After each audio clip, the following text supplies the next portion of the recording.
So, I want to talk a bit about breastfeeding, and I guess this warrants a disclaimer because I think many people in America will not be accustomed to a man talking about breastfeeding, particularly in the way that I'm about to talk about breastfeeding um, amongst African American women. And I guess the best way for me to really start is to talk about my own relationship to breastfeeding. Um, I grew up in a black Southern family in the United States at a time when I didn't see anyone breastfeeding their children, and I saw lots of children around me. I can actually remember the one cousin that I ever saw breastfeeding her children, and she did it in front of me. Um, and it occurred to me then, as it has often occurred to me, that this is one of those differences that I'm also of Nigerian heritage and sort of locating myself outside of the United States and therefore looking at a lot of what I was learning in the United States growing up. I saw sort of from the outside that this was one of those areas where we were really hypocritical as Americans because on so many levels, breastfeeding is central to family. I mean, I don't need to list the virtues of breastfeeding, but it's no like mystery why mammals produce milk. Obviously, it has some good because we even drink the daggone milk of cows and buffalo and tiger and goats and who knows what else. So you know, seal's milk, not the singer, the animal. Their milk is like thick. It's thick as heavier than cream, than cow cream, um, but like thick like paste. I'm told. But then you have cow's milk, which is extremely rich itself. But to the point, our own mother's milk has the most nutrients that actually enables our immune system to fight off a number of um, infections throughout our entire lives. So breastfeeding is sort of something that is put on us that really does go with us throughout our entire lives. It's something that you um, nothing can compare to, and this is just breastfeeding. Now imagine what they consider the gold standard. Excuse me, it's cold season here in Delhi, but luckily I was breastfed. I'll shirk this off, but the gold standard of exclusively breastfeeding for 6 months. Now, think about that for a moment. Because in the United States, everywhere that I've just known about children, the disclaimer that I would offer is that I can't breastfeed, I don't breastfeed, we'll never breastfeed. But I speak from my position, I speak from my perspective in saying that as someone who's kind of paid attention, um, you see a shame around people breastfeeding in public. Why? Because you don't see people doing it.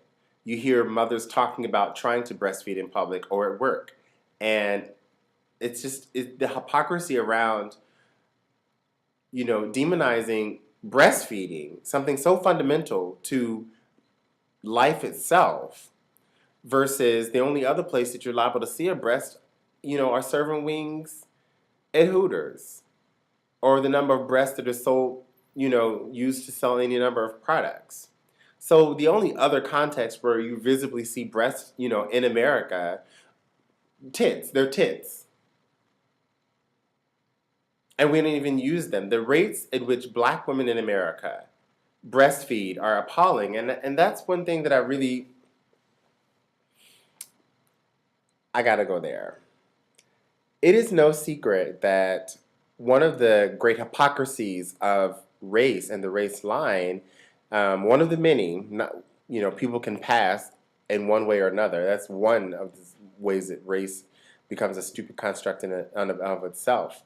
But racism as a component of race, the demonization and hatred of the black other, the dark native other, um, is very interesting because black slaves in North America, black women slaves, one of their main duties for those who could was to breastfeed white babies.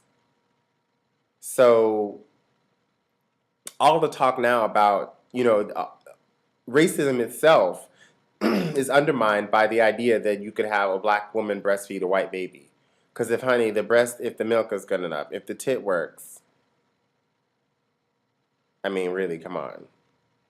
The other thing about it is, and this is the part that I think that we have to pick apart, because when I mentioned that my heritage is located outside of the United States as well, it is to say that it's always been clear to me that breastfeeding is natural, that a woman plopping out her breast in the middle. I mean, you go to any part of West Africa and you can see some women breastfeeding to varying degrees of discretion. It's just there. It just is. That's what I call family friendly. So to understand that there's a disjuncture between what goes on there and what goes on in the United States made me very curious, and that's why I think it's very interesting to look at the roots in slavery. I mean, this birth of a nation, birth of our nation. Um, I know women who I went home and I put my foot in my mouth. There was a relative who had a 3-month-old child, and she had weaned the child and was talking about how, they were sitting around talking about how the child wouldn't take to the milk. And I'm like, to the formula, I'm like, maybe because the child wants your breast milk. And I said something really kind of inadvertently snotty, and she went in the other room, and so did her man, the baby's daddy, and didn't really talk for the rest of the night. But I felt really bad because it was so normal that the child would be on formula. Like, I was the only one with the egg on his face. And that's what I'm talking about. So we've gone from one side of the Atlantic where you can just see, we laugh because you can literally see some child you think is going to be smothered by some sagging breast. Like, no. But then, and then in children who are breastfed for sometimes up to 2 years, 18 months.